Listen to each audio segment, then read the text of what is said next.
always a hot topic, the Queen overspending, and more importantly, what happened with that cash that was delivered to His Royal Highness Prince Charles in those Fortnum & Mason carrier bags.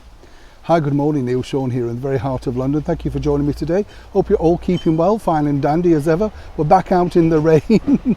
Thank you also so much for your kind comments about the recent video about tranquility.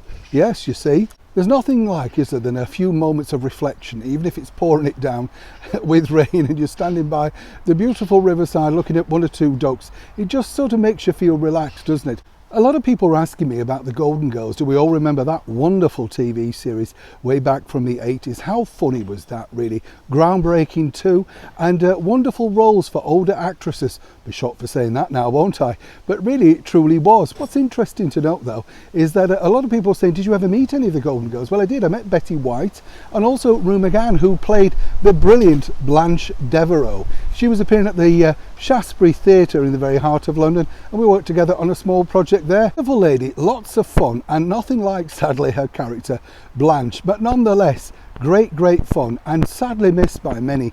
Isn't it strange when you look at those actresses? All of them were brilliant in their own right. Apparently they didn't all get on, but did it matter? Because they made wonderful television that we still enjoy to this day. Back as ever to your breaking roll story of the day. You will recall a couple of weeks ago now that there was this big front page story all concerning His Royal Highness Prince Charles, and apparently all that money delivered to Clarence's house in Fortnum & Mason's bags. Don't know about you, I wish somebody would do the same for me.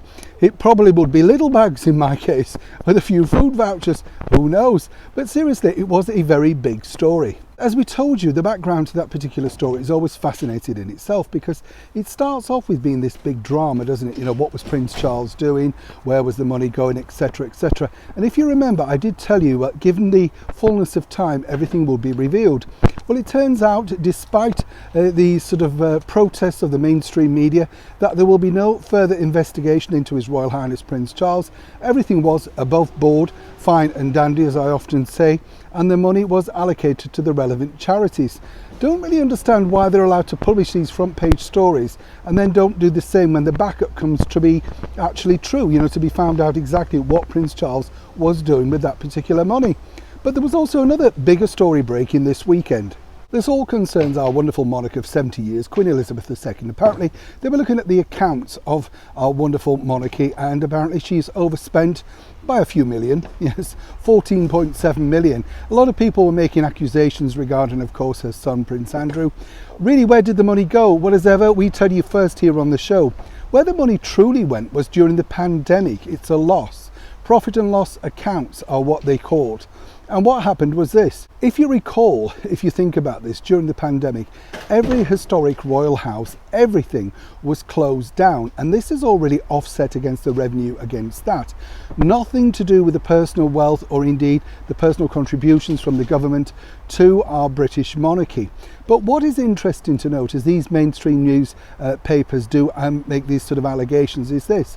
They don't also capitalise in on the fact that just how much money did the monarchy bring in over that recent Platinum Jubilee celebrations, not just here in London, but across the United Kingdom. Absolute millions, possibly billions.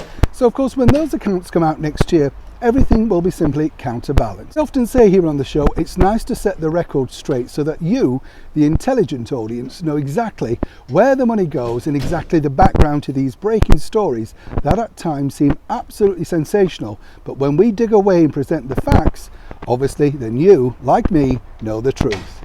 Neil Sean, Kensington, London.